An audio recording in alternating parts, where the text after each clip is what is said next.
Hi, we continue in Genesis 27 as Jacob is before his father Isaac, posing as Esau, seeking the paternal blessing. And a couple of quick things to go over before we enter into the core of our passage. And if you haven't watched the introductory video to this unit on Genesis 26:34 to 28:9, I certainly encourage you to do that to get familiar with some of the issues we've been looking at throughout this unit. I won't go over all those now, but just a couple things to get oriented as we continue in this chiastic pattern of the entire Jacob story. And here we're in this section here, parallel to the deception in chapter 33 when they returned. Key here is the key words in our center of the section. And as I've been noting, if I zoom out, you can see this is a rough chiasm here with Esau's women at the end and the dialogues between the parents and the sons throughout. And this is the blessing at the center. And as I noted last time, the chiastic unit here doesn't have to be all of this. It could just be 28 and 29, where the actual blessing is when Isaac begins to say, "May God give you." But since it's in the middle of his speech, the chiasm, I got this from the scholar Smith, put it here, and I think that's a good enough place to put it. But one of the things that we have to look at is at one level, this is the center of the whole unit, as you can see chiastically. But another level, it may be completely irrelevant. It may be a distraction where the real issue of the unit is at the beginning and the end, which is that the Hittite wives made life bitter, made their spirits bitter for the parents, for Isaac and for Rebekah, and they're trying to prepare Jacob to be sent to his uncle Laban to get what his mother Rebekah thinks is a suitable wife from her family. And so it may well be that this is all just a smokescreen to get Esau mad at his brother Jacob, so that Jacob will have an incentive to leave suddenly and get out of there. We'll see more of that as we go. As we've been looking at, there's the test of Jacob before his father involves all the senses, including sight, which may be surprising given that Isaac is described as near blind at the beginning. But if we get behind the translation, we saw that Jacob said to his mother Rebekah, "Perhaps my father will feel me, and in his eyes I shall seem to be mocking him." We've been through all these so far, and we're on the smell one now, as we saw from the unit we're looking at. But I want to note from the questionable assumptions we've been looking at, and I went over this in detail in the introductory video, a couple of these assumptions that scholars bring to this passage, and I think it's really important that you hear these as we enter this passage. So one is, and we've looked at this a couple times, but it's still out there, that the oracle in Genesis 25 conveys Yahweh's will that Jacob, that is Israel, would rule over Esau, Edom, which leads many scholars to believe that what's happening in Isaac's blessing here is some kind of fulfillment of Yahweh's will. But as I've been noting, the oracle in Genesis 25 says nothing about Yahweh's will. It simply says this is what's going to happen, and doesn't say anywhere that Yahweh or Elohim bless that or want that to happen. The other thing that's important here is that the human father, number 5, can convey the Abrahamic blessing to his sons, and that Isaac's blessing to Jacob fulfills the oracle. Those are two separate issues. A number of scholars suggest that by Isaac offering this blessing, this fulfills the oracle. But as I've suggested, and I'll suggest again now, I think that's wrong at two levels. One is humans can't fulfill an oracle in that way, which is to say their offering more words does not provide any more power for what God has said to make it happen. But also, it's not fulfilling it in the sense it's not making it happen. It's just affirming that Isaac thinks that Jacob ought to be blessed the way Yahweh presumably is intending to bless him, although we don't know that yet. Although we'll look in this unit at the role of the verb to bless in Genesis, and we'll see that later Yahweh or Elohim does bless Jacob, but that's separate from what we see here. And this is also connected to the overall theme about whether Isaac is weak as a father, which is what leads people to think he can be easily manipulated by his wife and by his son, who plainly doesn't sound like Esau, doesn't feel like Esau, and offering food that doesn't taste like the food that Esau prepares for his father that he loves. So if Isaac is not weak, as I showed, and the human father cannot convey the Abrahamic blessing, and the oracle does not convey God's will, then what exactly is going on here? And I hope that raises enough questions so we can enter into our passage with some openness and not those prejudices. And we'll also see, as I look here, and I'll bring this up now and we'll look at it more closely later, that there's a close parallels between what Isaac says to Jacob here and what he offers to Esau later. And I put it in quotes because it's not described as a blessing, but it's very parallel. And we'll look at that more when we get to the Esau one, and we'll look at this one obviously today. But what I want to highlight at the beginning is none of this means anything other than Isaac loves his son Jacob and wishes the best for him, and seems to not love Esau as well, and wishes not such a good future for him. But there's no power in this. there's no sense at all in the text that a father saying words that what God's intention will do will make God do it. So this is just the kind of thing that, as I've noted before, that when you send your kids off to college or when they move away, you wish them the best.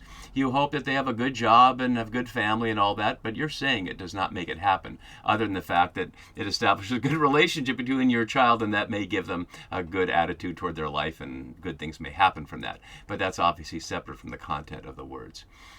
So let's finally look, before we get our passage, let's look at blessing in Genesis. And as I note here at the top, the verb to bless, barak, is used 72 times in Genesis. In Genesis, it's total. I'm just showing you the ones outside chapter 27. And as we saw in the key words, the verb for bless, this one here, as opposed to the noun for blessing, which is in the yellow background here, is so many times throughout this. We see it over and over and over again. And so we have to really look at what's going on there in all the uses outside of it to get some sense of it. And as we've seen from the very beginning, God blesses. And that's no surprise. That's where blessing really comes from, the Creator. Blesses creation, blesses the Sabbath, blesses human beings, blesses Abram in particular, blesses Sarah, and blesses Abraham again after the binding of Isaac. And then after the death of Abraham, the narrator tells us that God, this is Elohim here, note, this is Yahweh here, this is Elohim here. We won't worry about those details there. It's Elohim here. Then it's Yahweh to Isaac, we saw in chapter 26. And then, as we'll see after our passage, Yahweh to Jacob. And then here, Yahweh blessing the Egyptians' house for Joseph's sake in the Joseph story. Then we see humans offering blessing, in contrast with God in the form of Elohim or Yahweh offering blessing. And we see back in chapter 14, King Abimelech blessed Abraham, or Abram at that point, blessed be Abram by God Most High. And similarly, Abraham's servant, in speaking to Laban, says, blessed be Yahweh, the God of my master Abraham. Actually, this is just his own internal prayer at this point. He's not in Laban's house yet. Then near the end of Jacob's encounter with Laban that we'll see that follows our chapter here, Laban rose up and blessed his grandchildren and daughters, but we don't hear the words of it. But that's similar to what we're seeing here as Isaac blesses Jacob. And then Joseph brought in Jacob, and Jacob blessed Pharaoh, which is quite a thing here. When we get to chapter 47, we'll look at that. And then finally we see that Jacob blesses Joseph's Egyptian sons, and I didn't put the whole thing in there because you can see it's 11 verses from 48:10 to 20. But in that is this question of putting which hand on which head, because there's a firstborn. And Jacob notes, in contrast, over Joseph's objection, nevertheless his younger brother shall be greater than he, and his offspring shall become a multitude of nations. In other words, Ephraim and Manasseh are in some ways parallel to Jacob and Esau at the very end of Genesis. And I left this one at the end as an ambiguous offering because it's not clear who it is that Jacob is with here. He asks him his name, and he won't tell him why you ask my name, but there he blessed him. Whether it's an angel or the spirit of Esau or Yahweh, we'll look at when we get to chapter 32. So going back to our immediate scene here, let's enter into our story. And so reminding us of where we were, at this point, Jacob does not know that he's completely fooled his father. We saw that he brought him the food, and Isaac ate it with no comment. So either Isaac is weak and feeble, as some commentators suggest, and he can't tell the difference between the favorite food that is freshly hunted by his beloved son Esau from the goat kid stew that Rebekah has just made, or he knows and he's just not saying anything. And you can decide which is more likely from the context. Plainly, it's my view that he knows that he and Rebekah are in on the conspiracy, and there's no evidence that Isaac is weak or feeble at all, just because he's blind. And so we saw that last time, and now his father Isaac says to him, come near and kiss me, my son. He's already come near to be touched, but we don't know how far away he is. He can't be too far if he's just brought him the food. But he's obviously calling him in for a close encounter here. That's the sixth challenge, as I've noted earlier. And kiss me. This is the first kiss in Genesis, and the next one will be Jacob kissing Rachel, which is the only time in the entire Bible that a man kisses a woman he's not married to. And we'll see more kissing in the Jacob cycle. As we'll see, Jacob is actually a very emotional guy and kisses and has a lot of feelings here. As my note below says, Isaac does not say the purpose for this second request to come near, perhaps attempting to employ a secret test that the son will only be able to pass by not knowing and preparing for it. On the face of the encounter, the testing is already complete with the feeling, or at latest the eating. But here it is, and it's around smell to complete that, as we see. As Hoover notes, the blessing itself does not refer to the Abrahamic promises, but rather to material prosperity and supremacy over brothers and nations. But many of the Abrahamic blessings, as we saw, included those very things, supremacy over brothers, and we saw that elsewhere, like here, and also, obviously, material prosperity in the sense of many children, etc., and fertility. So that's not necessarily separate from the Abrahamic promises, but Hoover's right that it doesn't refer to them. So he came near, as requested. Jacob is obedient to his father and kissed him. And he smelled, obviously Isaac is smelling the smell of his garments, and the his is ambiguous here.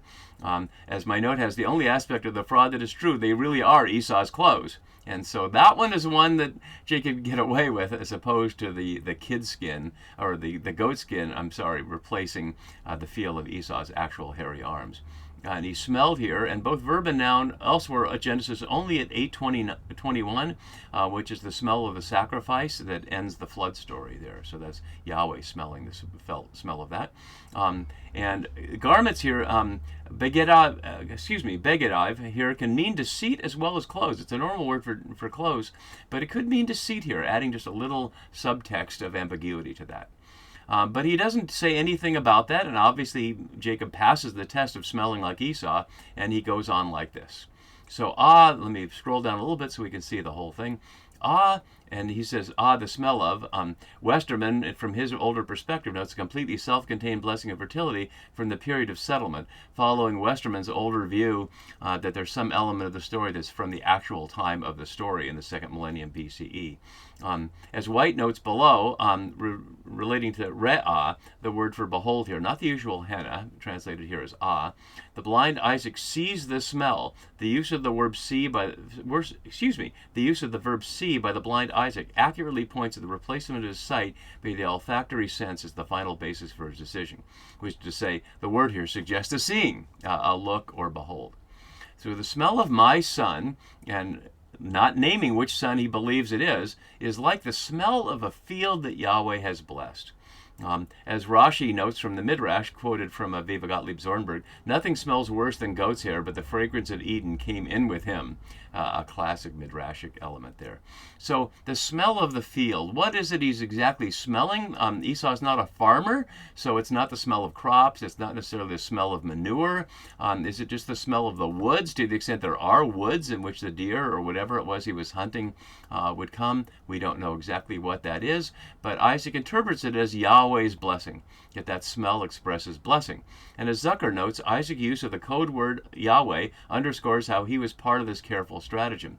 And I noted that before in the last video, that it was Rebekah's change in her report of what she overheard Isaac and Esau talking about, where she added that the blessing would be in the name of Yahweh. And so when Jacob said that to his father last time, when his father asked, how did you get this food so quickly? He said, your God Yahweh made my job easier. We understood through Zucker's interpretation that this was the code Isaac had to hear to know that Jacob had been coached by Rebekah and was in on this, and that Isaac would know his part. And so that saying this here is reinforcing that. So here's the actual blessing, and it's interesting what he says and what he doesn't say. He could have said many other things, and Westerman, providing a similar comment to his previous one here, as Wenham notes, the blessing is indeed more appropriate for Jacob, the settled one, than Esau the hunter. And as Sarna notes, this blessing is unique in the patriarchal narratives thus far in that it contains no promises of progeny or land. But again, it's not a divine blessing, it's a paternal blessing. So this is what Isaac wishes for his son. May God give you. And the word is imperfect here. The verb is imperfect, suggesting continuity of the patriarchal blessing to Abraham. So rather than just may God give, may God continue to give as God has given before. But notice what it is. It's a request for God to do something over against those who call this a fulfillment. Isaac obviously knows it's not a fulfillment. He knows it's not happening. He knows only God can make this happen, and that's what he's wishing for here. And I really can't call that a blessing. He doesn't use the word word bless. It's simply a desire that this happen. And he uses a couple interesting images. The dew of heaven and the fatness of the earth. A metaphor plainly for rain and the fruit of that. We see it only in a couple of other places in the Hebrew Bible, not anywhere else in Genesis. And as my note has, ironic that Isaac, the game lover, gives to Esau the farmer's blessing, the fatness of the earth and plenty of grain and wine. Notice he doesn't say plenty of animals out there, so that's an interesting element. The word for dew, tal, is only here in verse 39 in Genesis, in the echo of it here, and the alternative non-blessing, if you will, to Esau. But it's understood through the Exodus story as manna. That the tal is like manna because it's dew. As we can see from Exodus 13 and 14, there was a layer of dew around the camp. When the layer lifted, there was this fine flaky substance, and they asked, what is it? And the word what is it in Hebrew is manna. So that's where the Midrash gets that this dew of heaven is the manna. So that actually makes some sense midrashically, but that's certainly not in Isaac's mind. And notice the dew of heaven, the sky here. As I've noted a number of times, Shamayim in Hebrew and Uranos in Greek simply mean the sky. And for those of us who are raised in a Christian context where you hear of heaven as some metaphysical realm up there somewhere but not the sky, that can be misleading because it's the same word in both biblical Hebrew and in biblical Greek. And plainly, this is not about heaven like a place somebody goes or where God lives apart from creation, but where the rain comes from. And the fatness of the earth. This word not pronounceable without the vowels, only here, and it's parallel in verse 30 and in the whole Hebrew scripture. So whereas dew echoed into the manna story, the fatness is only here. And it's an interesting image that is put in the mouth of Isaac here. And then this interesting subtext, or follow-up, rather, not really subtext, but follow-up, plenty of grain and wine.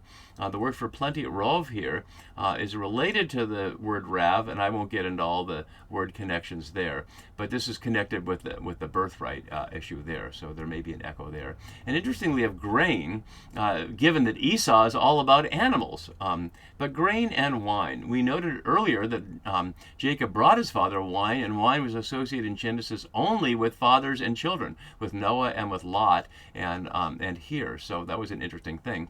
But that's what he tells Jacob he will be blessed with. In other words, the fertility of the land. Of telling Jacob as Esau that he'd be blessed with, as again the farmer's blessing. But then he adds this, the blessing of dominion. And again, White notes below, the oracle has been fulfilled, but no, it has not. Let peoples serve you. As Westerman notes, it's a phrase that occurs often in the later prophets. His way of suggesting that this is a later text, and it probably is later than the prophets, probably from exile. And the prophets are from the 8th century. Later prophets are from roughly the same exilic period, like Haggai and Zechariah, the last part of Zechariah that Genesis is probably from. Let people serve you here, echoed at 27:40, as we'll see, and nations bow down to you. And it's 3 times in the verse. It's doubled here, so we could say bow down, yes, bow down. And notice it's first here as the political issue. Earlier it was around worship or respect bowing down. But here it's about nations bowing down to you, which is to say Jacob as Israel, the 2 nations that are in the womb. And it anticipates Joseph's power in Egypt and Israel's monarchy, as we'll see later. As Turner notes, the only other use in the Jacob story is in chapter 33, the other side of the chiasm, used to depict Jacob and his family bowing down to Esau.